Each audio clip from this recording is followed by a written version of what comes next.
네, 시작하겠습니다. 오늘은 요한계시록 47번째 시간입니다. 14만 4천. 계시록 14장 1절에서부터 5절까지 말씀입니다.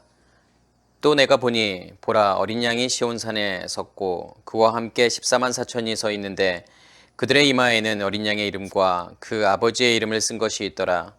내가 하늘에서 나는 소리를 들으니 많은 물소리와도 같고 큰 우레소리와도 같은데 내가 들은 소리는 검고 타는 자들이 그 검고를 타는 것 같더라. 그들이 보좌 앞과 내 생물과 장로들 앞에서 새 노래를 부르니 땅에서 속량함을 받은 14만 4천 밖에는 능히 이 노래를 배울 자가 없더라.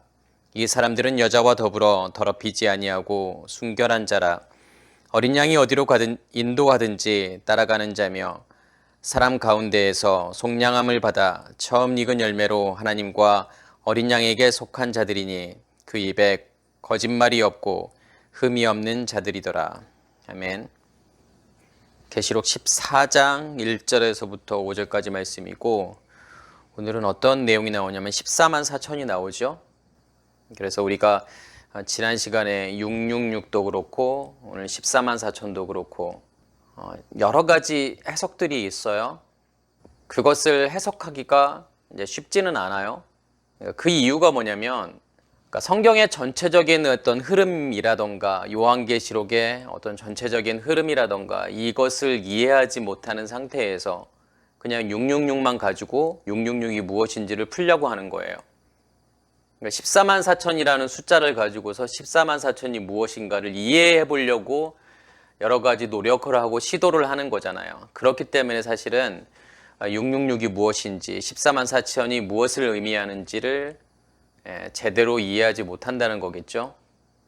이 14만 4천이라는 것은 우리가 생각하고 있는 그런 숫자 개념이 아니에요.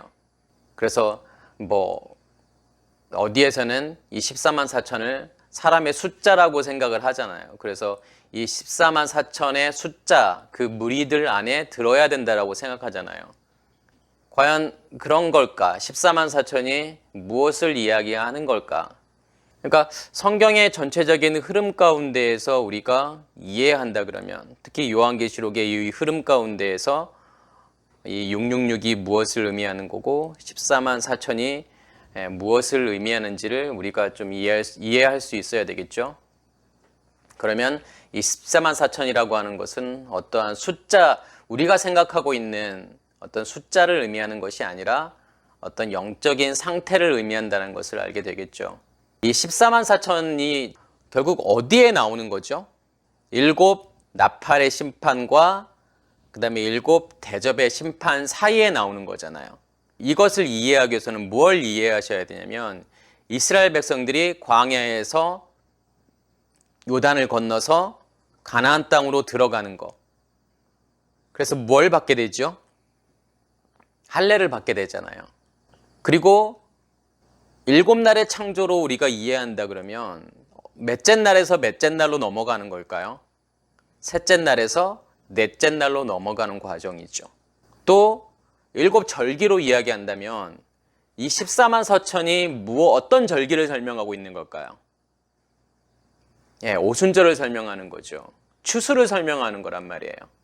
그러니까 왜 그런지는 제가 이제 설명을 드릴게요. 그러면 우리가 이 14만 4천이라고 하는 것이 어떠한 영적인 상태인지를 우리가 이해하게 돼요. 그것을 이해하게 되면 14만 4천이라는 것이 단순히 우리가 그런 숫자의 의미가 아니구나 라는 것을 또 알게 되겠죠. 이 14장 1절에 보면은 지금 14만 4천이 나오잖아요. 제가 지난 시간에도 제가 설명을 드렸지만 모든 문자는 숫자로 표현될 수 있다 그랬죠.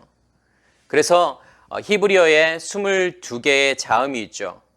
이 히브리어에서의 모음이라고 하는 것은 그렇게 중요하지 않아요. 원래 히브리어 본문에는 모음이 없어요. 자음으로만 되어져 있어요. 그것을 읽기 편하게 하기 위해서 우리가 모음을 넣었죠. 만들었죠. 그러니까 맛소라 학자들이요. 그렇지만 원래 본문에는 자음으로 되어 있죠. 그런데 이 22개의 자음 플러스 어미형이 몇 개가 있다고 그랬죠? 5개가 있어요. 그러니까 어미형이라고 하는 것은 이 자음이 맨 마지막 자리에 왔을 때 모양이 바뀌어요. 변형이 돼요. 이러한 자음이 5개가 있어요. 그래서 27개라고 말씀을 드렸잖아요. 이 27개 다 숫자들의 의미가 있죠. 1에서부터 1000까지요. 그런데 이 14만 4천이라고 하는 것은 어떻게 표현될 수 있을까요? 그러니까 14만이라고 하는 의미는 그러니까 우리가 쓰고 있는 아라비아 숫자에서의 개념이잖아요. 단위잖아요. 만이라고 하는 것은요. 근데 성경에서 가장 큰 숫자의 단위는 제가 뭐라고 말씀을 드렸죠? 어떤 숫자라고 했죠? 1000이에요. 그래서 알파벳에서도 뭐냐면 알레프라고 하는 이 자음이 1이라는 뜻도 있고 1000이라는 뜻이 있어요. 그러면 이 14만 4천을 1000이라는 단위로 다시 표현한다 그러면 이 14만 4천이라고 하는 것은 몇 개의 1000으로 지금 설명할 수 있을까요? 144, 1000으로 지금 설명할 수 있죠. 그래서 헬라어 본문에서도 마찬가지고 이것을 다시 히브리어로 다시 바꿔 쓴다고 하더라도 이 14만 4천은 어떻게 표현될 수 있냐면 144, 1000으로 표현될 수 있어요. 그러면 이 144라고 하는 것은 100하고 40하고 4 그리고 1000으로 표현될 수 있는 거잖아요. 100이라고 하는 숫자는 어떤 알파벳이죠? 코프잖아요.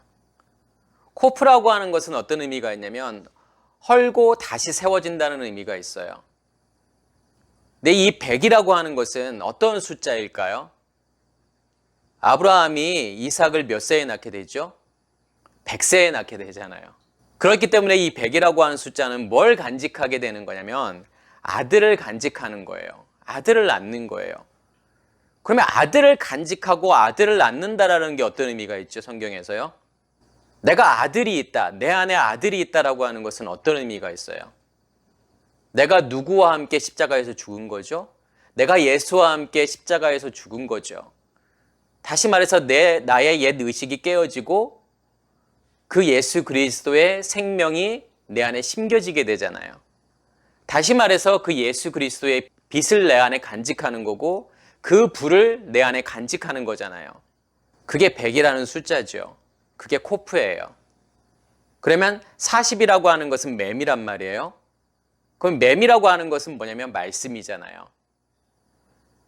그러면 내 안에 뭐가 만들어졌다라고 하는 거죠? 내 안에 말씀의 근원이 만들어졌다라는 거잖아요. 다시 말해서 말씀의 근원이 만들어졌다라고 하는 것은 내 안에 뭐가 만들어진 거냐면 하늘이 만들어진 거고 다시 말해서 지성소가 만들어진 거죠.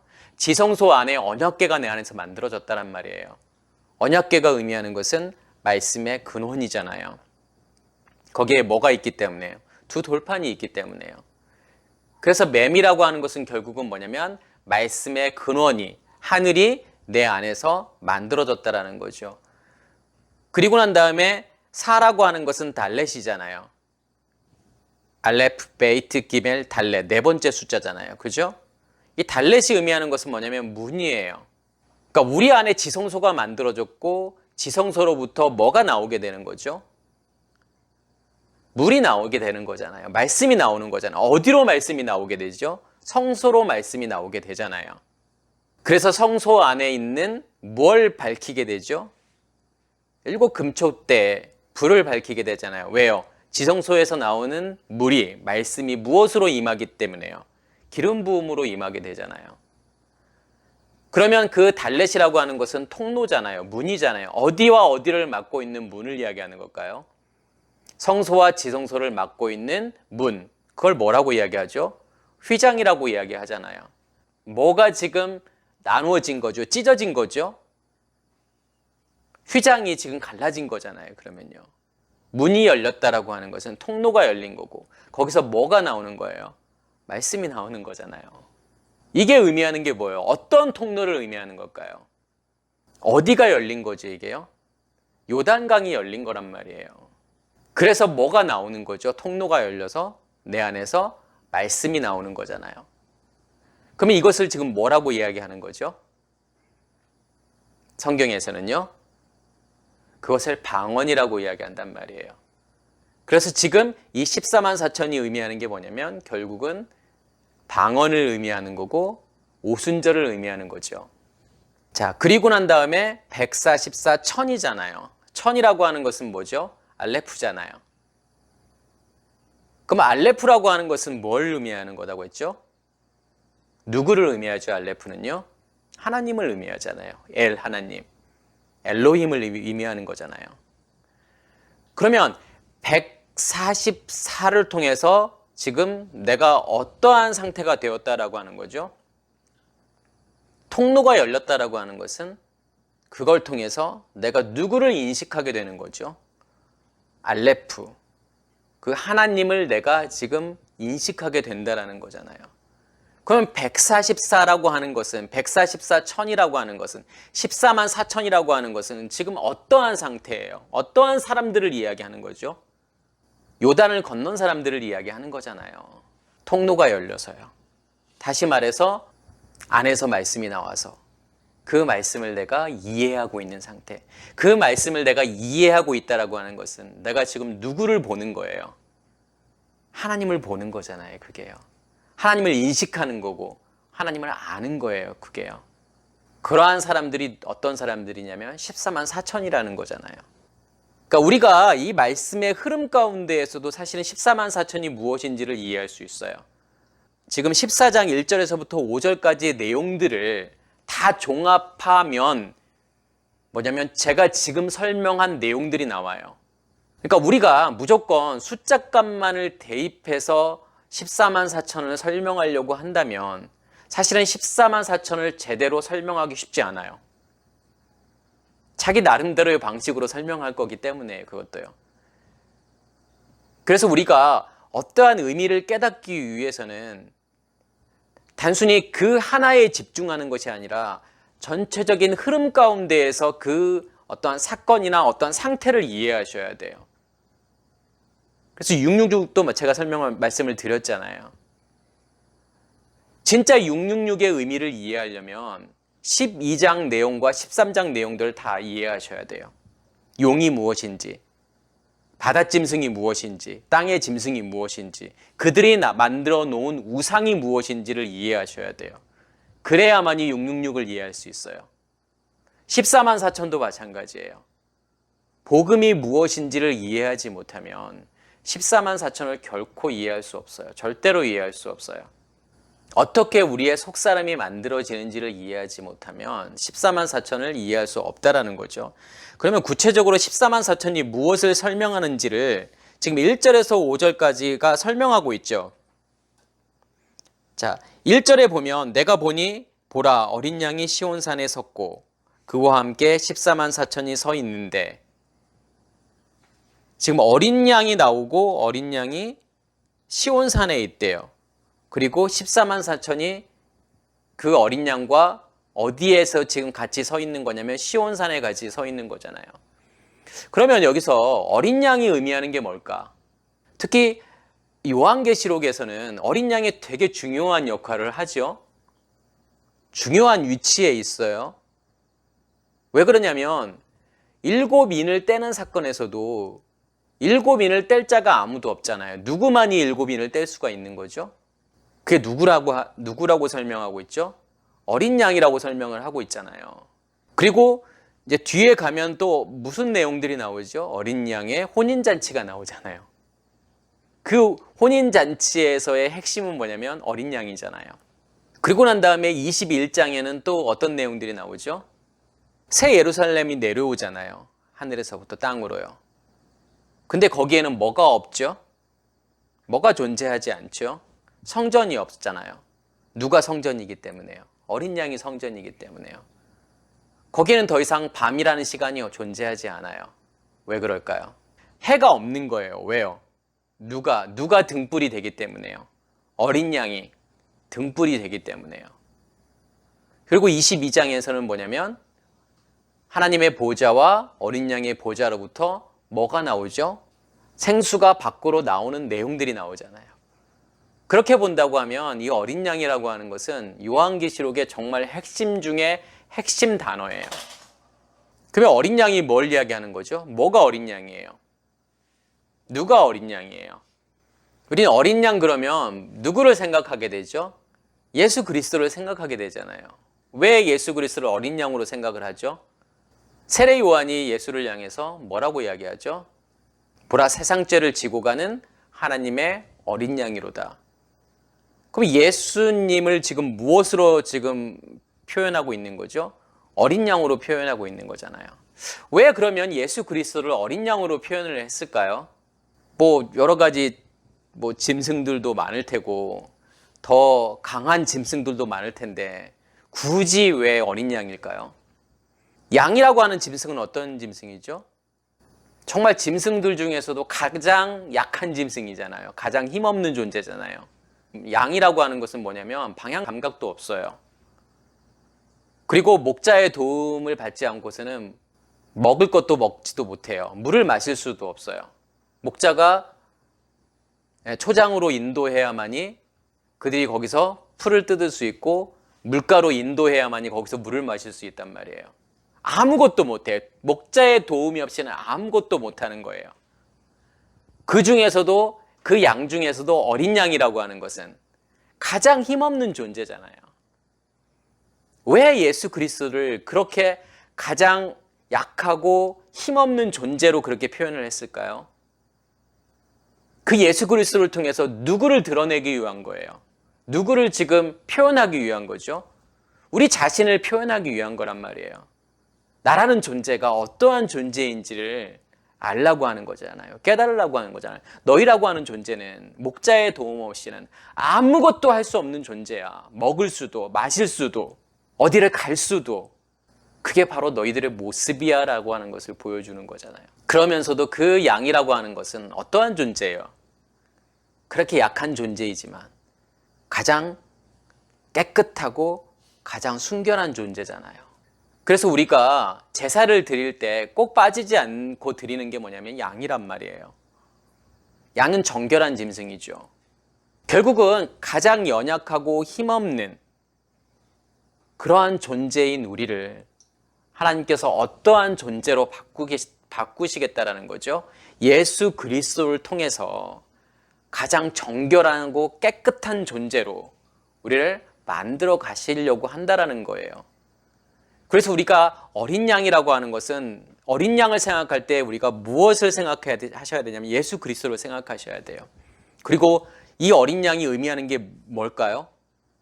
아까 제가 계시록 21장에서 이 어린 양을 무엇으로 지금 설명하고 있죠? 성전으로 설명하고 있잖아요. 그리고 그 성전의 등불로 설명하고 있잖아요. 빛으로 설명하고 있단 말이에요. 그게 예수 그리스도의 진짜 모습이란 말이에요. 빛.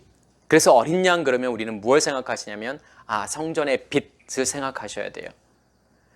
지금 어린 양이 어디에 있냐면 시온산에 있잖아요. 시온산이라고 하는 것은 어떤 산이죠? 어떤 곳이죠? 이 히브리어는 치온이라는 단어를 쓰죠. 이 치온이라고 하는 것은 기둥, 기념비, 요새라는 뜻이 있어요. 거기에 뭐가 세워지죠? 시온산에요. 거기에 성전이 만들어지잖아요. 그러면 지금 어린 양과 함께 시온산에 서 있다라고 하는 것은 결국은 시온산이 의미하는 것은 뭐냐면 성전이죠. 이 시온산의 핵심은 뭐냐면 성전이란 말이에요. 그 성전에 지금 누가 있는 거예요? 어린 양이 있다라고 하는 것은 결국은 뭘 의미하는 거죠? 그 성전이라는 곳에 뭐가 지금 존재하고 있는 걸까요? 빛이 있는 거란 말이에요. 등불이 켜져 있는 거예요. 성전 안에요. 그럼 14만 4천이 의미하는 것은 14만 4천은 지금 어떠한 상태라는 거죠? 내 안에 뭐가 만들어지는 거예요? 뭐가 있는 거죠? 내 안에 불이 있는 거잖아요. 빛이 있는 거잖아요. 그 말은 뭐냐면 내가 예수와 함께 십자가에 죽었다라는 거잖아요. 그 생명이 내 안에 심겨진 거잖아요. 무엇으로 심겨진 거죠? 빛으로 심겨진 거잖아요. 불로 심겨진 거잖아요. 그리고 내 안에 지금 뭐가 만들어진 거예요?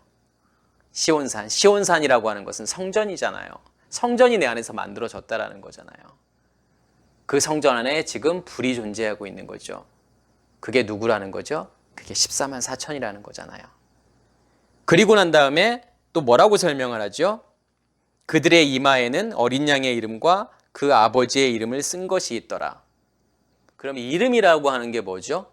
뭐가 이름이죠? 이름이라고 하는 그 헬라어 단어는 오노마라는 단어를 쓰죠. 이 오노마라고 하는 단어는 어디에서 온 단어냐면 기노스코에서 온 단어예요. 기노스코라고 하는 것은 알다, 깨닫다, 이해하다라는 뜻이란 말이에요. 그럼 이름이라고 하는 것은 뭐예요? 뭔가를 알고 깨닫고 이해하는 거죠. 그 이름 안에 모든 것들이 다 담겨 있잖아요. 우리가 이순신 그러면 이순신 장군의 그 이름, 이순신이라는 그 이름 안에 이순신 장군에 대한 모든 인포메이션이 다 들어가 있잖아요. 그의 출생부터 죽음까지, 그가 했던 모든 업적들, 일들, 그 히스토리가 다 거기에 다 들어가 있잖아요. 그러면 이름을 가지고서 그 모든 것을 다 설명할 수 있는 거란 말이에요. 다 알 수 있는 거란 말이에요. 깨달을 수 있는 거예요. 그럼 여기에서 어린 양의 이름과 아버지의 이름, 그 이마에, 그럼 14만 4천의 이마에는 어린 양의 이름과 아버지의 이름이 있대요. 그럼 뭐 어떤 이름이 거기에 새겨져 있을까요? 뭐라고 새겨져 있을까요? 그러면요. 그럼 아버지의 이름이 그러면은 뭐 엘로힘이라고 쓰여져 있을까요? 아니면 여호와라고요? 어린 양의 이름, 그러니까 어린 양이라고 하는 단어는 히브리어에서 뭐 케베스라든가 아니면 새라는 단어를 쓰죠. 그러면 그러한 히브리어 단어가 쓰여 있을까요? 어떤 언어로 쓰여져 있을까요? 그러면요. 그런 게 아니잖아요. 그 이름이라고 하는 것은 뭘 설명하고 있는 거냐면 어린 양이 무엇인지를 설명하고 있다라는 거죠. 아버지의 이름이라고 하는 것은 아버지가 무엇인지를 설명하고 있는 거잖아요. 결국은 14만 4천의 이마에 어린 양의 이름과 아버지의 이름이 있다라고 하는 것은 무엇을 지금 14만 4천은 이해하고 있다라고 하는 거죠. 어린 양을 이해하고 있는 거잖아요. 알고 있는 거죠. 깨닫고 있는 거고 인식하고 있는 거란 말이에요. 그 아버지를 인식하고 있는 거죠. 아버지라고 하는 것은 제가 뭐라고 말씀을 드렸죠? 무엇 자체라고 그랬죠? 성전 자체란 말이에요. 보통 가정에서 아버지라고 하는 존재는 어떤 존재예요? 그 집의 가장이잖아요. 그 집 자체를 설명하는 게 아버지란 말이에요. 그 가문 자체를 설명하는 게 아버지잖아요. 그러면 여기서의 아버지라고 하는 것은 뭘 이야기하는 거냐면 성전을 이야기하는 거죠. 성전 자체예요. 그럼 어린 양과 지금 아버지라고 하는 것은 아까 제가 위에서 설명드렸던 것처럼 어린 양과 함께 있는 시온산이에요, 사실은요. 그 아버지는 뭐냐면 시온이고 성전이란 말이에요. 그럼 내가 지금 뭘 알고 있는 거죠, 지금요? 그 이름이라고 하는 것은 어린 양의 이름을 내가 알고 있다라고 하는 것은 어린 양이 무엇인지를 알고 있는 거예요. 아버지의 상태가 어떤 건지를 알고 있는 거예요. 그 말은 무슨 말이죠? 어린 양이라고 하는 것은 제가 아까 무엇으로 설명할 수 있다고 그랬죠? 성전의 등불로요. 성전의 빛으로 설명할 수 있다고 그랬죠. 그러면 14만 4천은 뭘 이해하고 있는 거죠, 지금요? 내 안에 빛이 있음을 인지하고 있는 거, 인식하고 있는 거란 말이에요. 내 안에 그 불이 타고 있음을 인식하는 거예요. 그리고 내 안에 뭐가 만들어져 있음을 지금 인식하는 거죠. 내 안에 성전이 만들어져 있음을 아는 거고 깨닫는 거예요.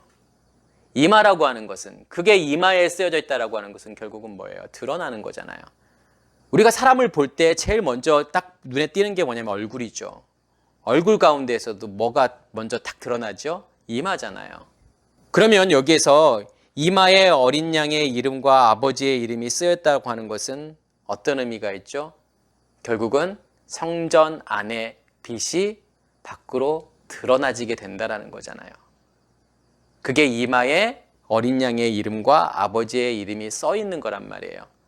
어떠한 존재들이요, 어떠한 사람들이요, 14만 4천이라는 이러한 사람들이요. 그들 안에 뭐가 있고 성전이 있고 성전 안에 빛이 존재하고 있고 그 빛이 밖으로 드러나지게 되는 사람들이라는 거죠. 그게 사실은 무엇을 설명하는지 더 구체적으로 그 다음 말씀들이 설명하고 있죠. 2절에 보면 내가 하늘에서 나는 소리를 들으니 많은 물소리와도 같고 큰 우레소리와도 같은데 내가 들은 소리는 검은 고 타는 자들이 그 검은 고를 타는 것 같더라. 자, 하늘에서부터 큰 소리가 나는 거예요. 소리가 나요. 지금 이게 뭘 이야기하는 거죠? 어떤 하늘을 이야기하는 거죠? 지성소잖아요. 지성소로부터 지금 뭐가 나오는 거예요? 말씀이 나오는 거란 말이에요. 하늘이 어디로 뚫고 들어오는 사건이죠, 지금 이게요? 땅으로 뚫고 들어오는 거란 말이에요. 지금 이것과 똑같은 표현이 어디에 나올까요? 많은 물소리, 큰 우레소리. 사도행전 2장에 나오잖아요. 사도행전 2장에 뭐라고 표현되어 있죠? 강하고 급한 바람 소리라고 나오잖아요. 그 바람 소리가 어디에 가득한 거예요, 지금요? 집 안에 가득한 거잖아요. 그래서 제가 이 14만 4천하고 오순절하고 지금 연결을 해야 된다고 제가 말씀을 드렸잖아요. 그래서 지금 이 2절, 3절을 통해서 무엇을 설명하고 있는 거냐면 오순절 사건을 지금 설명하고 있는 거예요. 그래서 많은 물소리가 나고 큰 우레소리가 나죠. 그 말은 무슨 말이냐면 지성소로부터 뭐가 지금 성소로 뚫고 들어오는 거죠, 지금요? 말씀이요. 그리고 그 소리는 검고 타는 자들이 검고를 타는 것 같더라. 3절에 보면 그들이 보좌 앞과 내 생물과 장로들 앞에서 새 노래를 부르니. 이 검은고라는 단어가 또 어디에서 나오죠? 고린도전서 14장에 나오잖아요. 고린도전서 14장에서는 지금 뭘 설명하고 있죠? 방언을 설명하고 있잖아요. 그리고 예언을 설명하죠. 지금 바울이 뭐라고 이야기를 하죠? 나는 너희가 방언하기를 원해. 그런데 특별히 뭘 하기를 원한다고요? 예언하기를 원한다라고 이야기를 하잖아요. 그러면서 이제 14장 내용들을 지금 계속 설명하고 있잖아요. 그러면서 14장에 어떤 내용들이 나오냐면 피리 부는 것과 검은고 타는 거에 대한 설명이 나오잖아요. 피리를 불고 검은고를 타는데 그 음을 분별하지 못하면 그 음을 분별한다라고 하는 게 뭐죠? 피리의 음을 분별하고 검은고의 음을 분별한다라고 하는 게 어떤 의미가 있어요? 그 음을 내가 이해하는 거잖아요. 그 의미가 무엇인지를 아는 거잖아요. 그걸 알지 못하면 피리 부는 것과 검은고가 무슨 의미가 있느냐 이거잖아요. 피리를 불고 검은고를 지금 타잖아요. 근데 그것에 내가 그 음의 의미를 이해하지 못하면 그건 뭐라는 거예요, 그냥요? 그냥 소음이라는 거잖아요. 누가 지금 막 피아노를 열심히 치고 있어요. 근데 그 피아노에 그 곡에 어떤 곡을 치고 있다고 생각해 보시면 그 곡에 내가 의미를 알고 있어요. 그런다면 그 피아노 소리를 들으면서 거기에 뭘 부여하게 되죠, 우리가요? 의미를 부여하게 되잖아요. 나에게 의미 있는 연주가 되는 거잖아요. 그런데 그런 의미를 부여할 수 없으면 그건 뭐라는 거예요? 아무리 좋은 음악이라도 나한테는 뭐라는 거죠, 그게요? 그냥 소음이라는 거잖아요. 그게 무슨 말이죠, 그게요? 뭘 설명하고 싶은 거죠? 방언을 설명하고 싶은 거잖아요. 성경에서 방언이라고 하는 것은 뭐냐면 우리는 방언을 어떻게 이해하고 있냐면 알아듣지 못하는 그런 말로 기도하는 것을 우리는 방언이라고 생각을 하잖아요. 그런데 그것은 성경이 말하는 방언이 아니라니까요. 우리가 생각하고 있는, 알고 있는 그 방언이라고 하는 것은 뭐냐면 그냥 표적이란 말이에요. 표적이라는 게 뭐예요? 사인이잖아요. 그것은 어떠한 본질을 설명하기 위한 수단이란 말이에요. 그러니까 우리가 지금 알고 있는 그 방언이라고 하는 것은 성경이 말하고 있는 그 방언이 아니란 말이에요. 그냥 표적이에요. 그냥 방언이 이런 거야 라는 것을 나타내기 위한 거란 말이에요. 근데 우리는 어떻게 오해하죠? 그 방언을 받아야만이 내가 마치 구원을 받은 것처럼 이해하고 있잖아요. 근데 그 방언, 우리가 알고 있는 그 방언이라고 하는 것은 아무것도 아닐 수 있어요.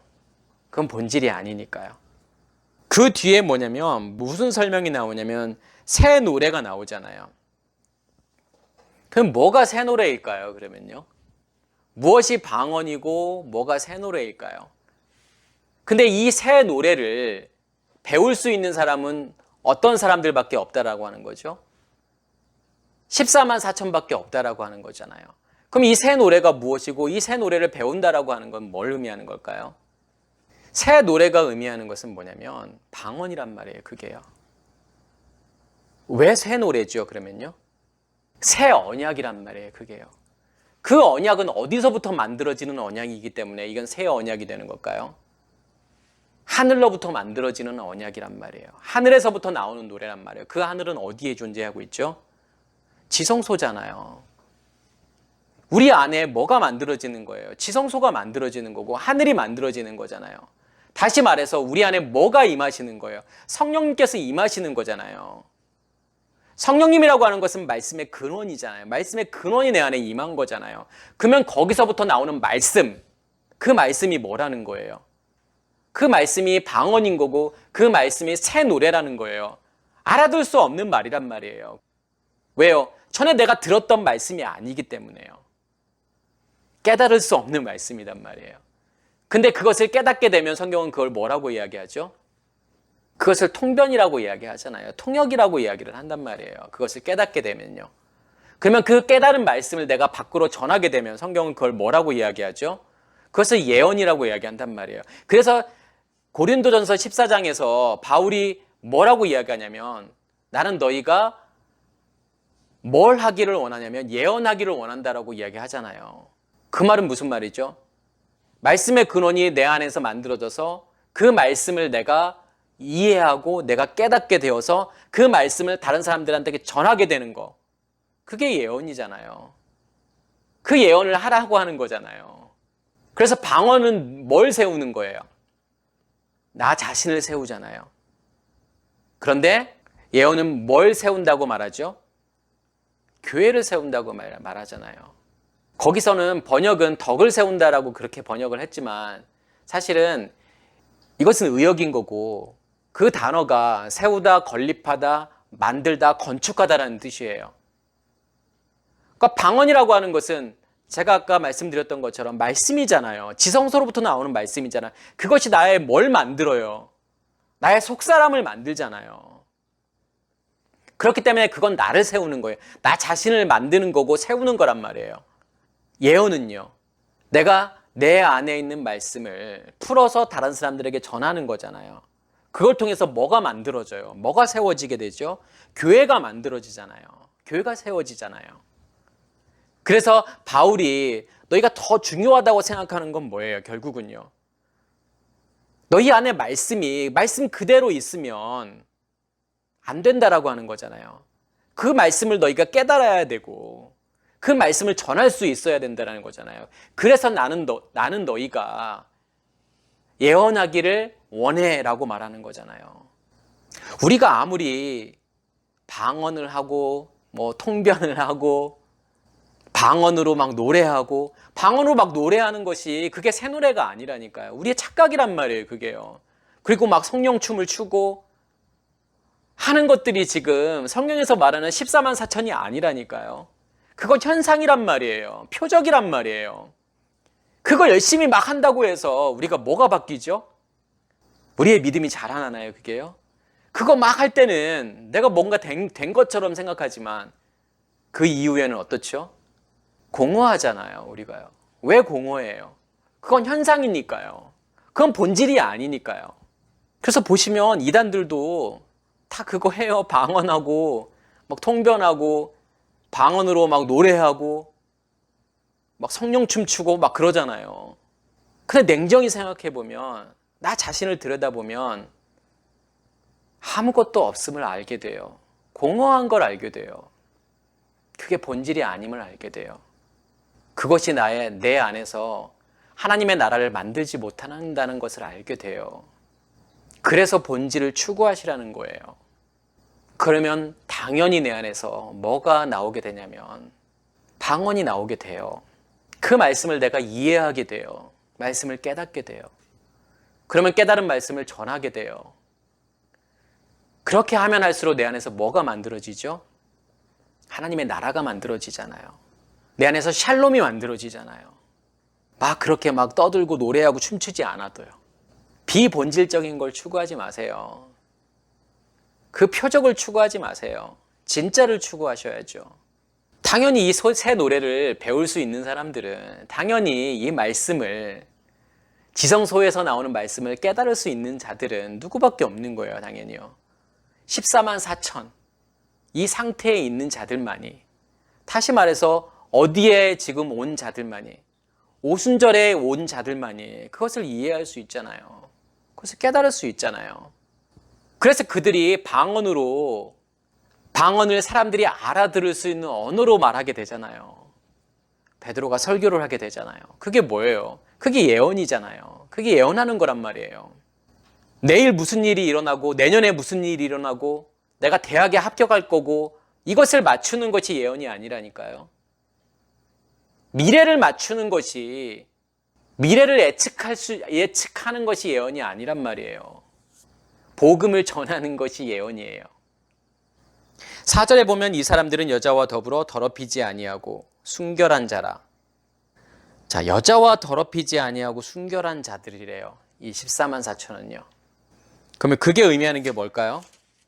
여자와 더불어 더럽히지 않았다라고 하는 것은 우리가 생각하고 있는 육체적인 일을 이야기하는 게 아니란 말이에요. 그러면 14만 4천은 전부 남자인가요? 그건 아니잖아요. 어떤 생물학적인 지금 남자 여자를 이야기하는 게 아니잖아요. 여기서도 여자는 어떤 생물학적인 여자를 이야기하는 게 아니잖아요. 그럼 뭘 이야기하는 걸까요? 간음의 문제잖아요. 간음은 성경에서 지금 어떻게 설명하고 있죠? 뭐라고 설명하고 있죠? 뭐가 간음이죠? 성적으로 잘못된 행위를 하는 게 그게 간음일까요?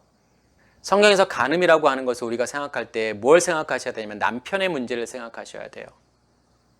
내 안에 남편이 존재하고 있는데 밖에 있는 남편을 바라보게 되면 성경은 그것을 무엇이라고 이야기하면 간음이라고 하는 거죠. 내 안에 남편이 존재하고 있다는 것은 뭘 이야기하는 거죠? 뭐가 존재하고 있는 거죠? 예수 그리스도의 생명이 존재하고 있는 거잖아요. 예수 그리스도의 생명이 존재한다고 하는 것은 그 남편이, 예수라는 남편이 어디에 존재하고 있는 거예요? 내 안에 존재하고 있는 거죠. 무엇으로요? 빛으로요. 불로요. 그런데 내가 다시 밖에 있는 남편을 바라보고 있다라고 하는, 이 밖에 있는 남편은 결국은 뭐예요? 율법이잖아요.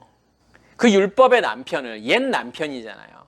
그 옛 남편을 내가 다시 바라보고 있다 그러면, 그 남편을 내가 원하고 있다 그러면 성경은 그걸 뭐라고 이야기하는 거죠? 간음이라고 이야기하는 거란 말이에요. 그래서 이 여자라고 하는 것은 결국은 뭘 설명하는 거죠? 율법을 설명하는 거잖아요. 그러면 여자와 더불어 더럽히지 아니했다라고 하는 것은 내가 어디 가운데 있지 않다라고 하는 거죠, 지금요.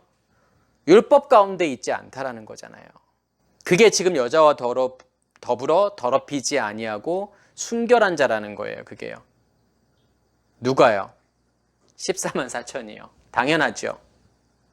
어디에서 벗어난 거죠, 결국은요?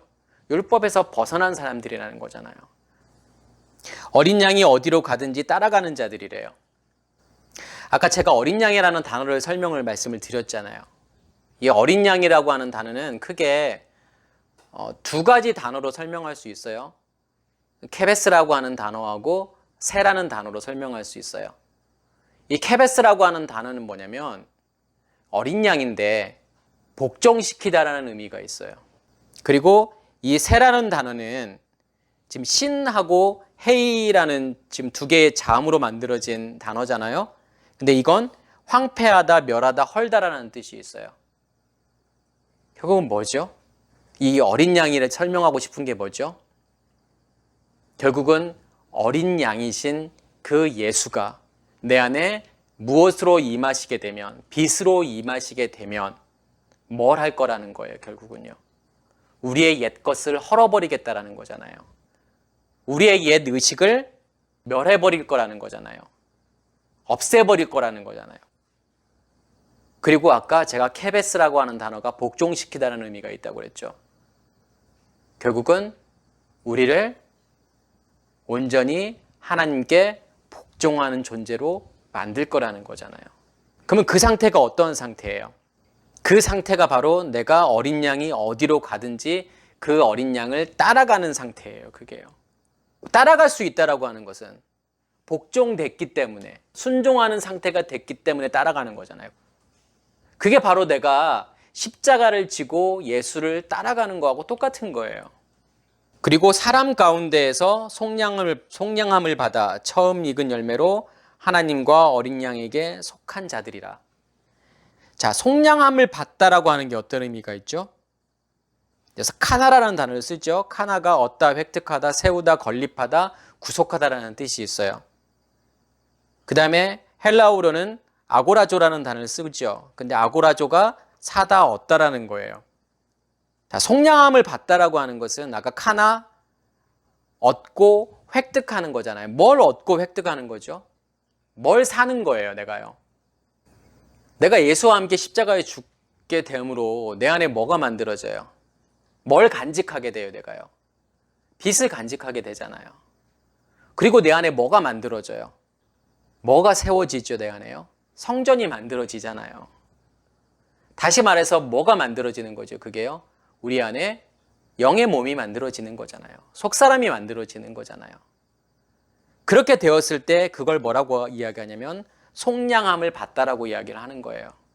그러니까 우리가 내가 예수를 믿고 속량함을 받아야 된다 그렇게 말을 하는데 그게 무슨 뜻인지를 모른단 말이에요. 어떻게 속량함을 받아야 되죠?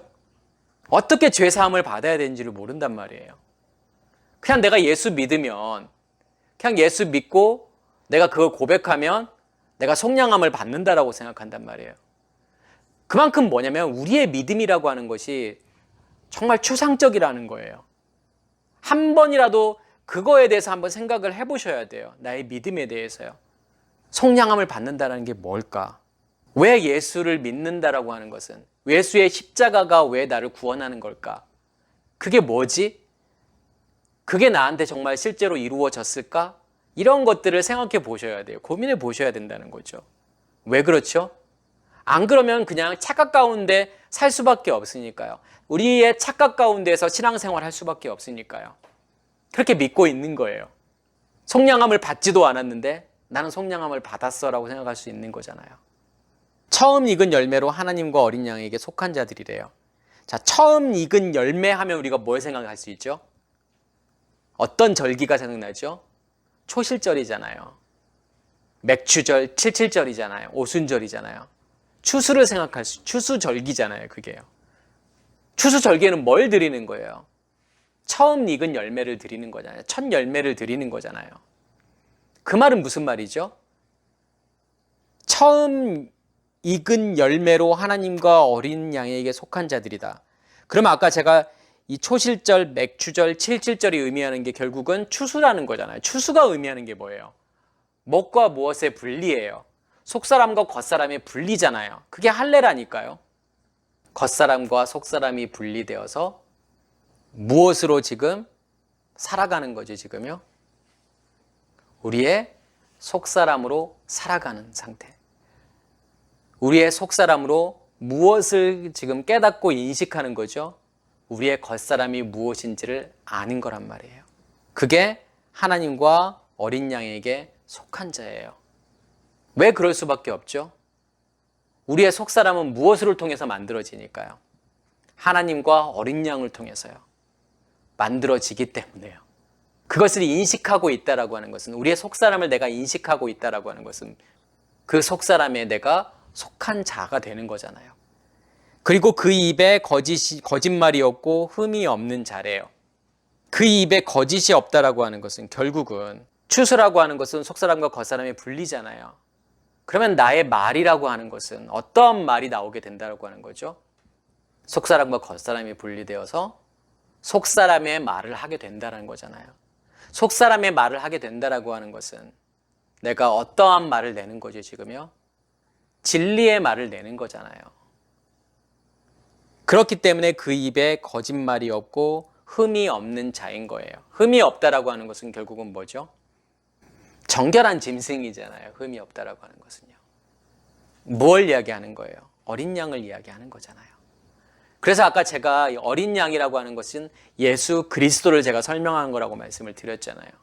가장 약한 짐승인데, 그런데 그 어린 양을 어떠한 존재로 만드는 거예요? 가장 깨끗하고 정결한 짐승으로 만드는 거란 말이에요. 정결한 짐승은 두 가지 조건이 있죠. 정결하다, 정결하지 않다라고 이렇게 나눌 수 있는 것은 어떠한 조건들이 있죠? 크게 두 가지가 있죠. 굽이 갈라져야 되잖아요. 그리고 되새김질을 할 수 있어야 되죠.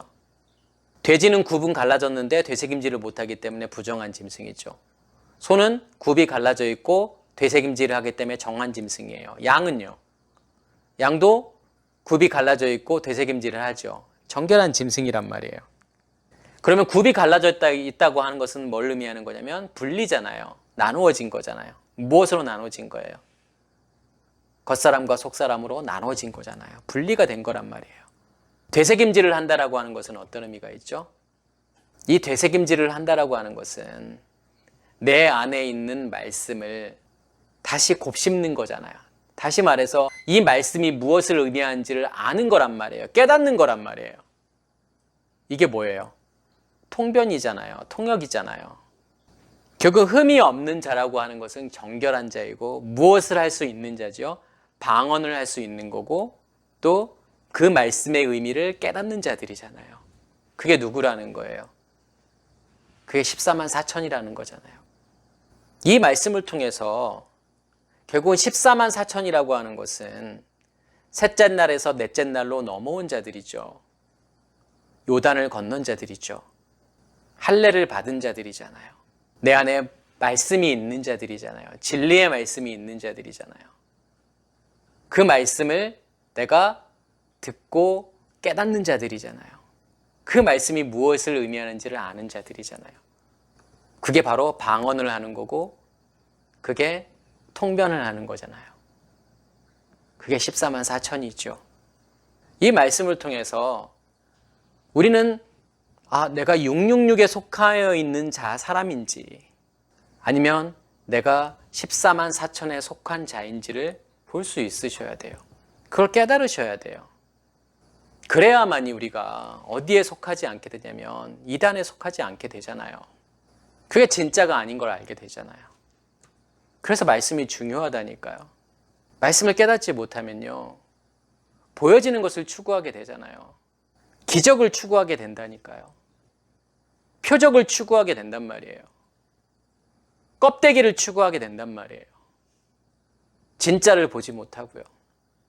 오늘 14만 4천을 통해서 우리의 나 자신을 보기를 간절히 소원합니다.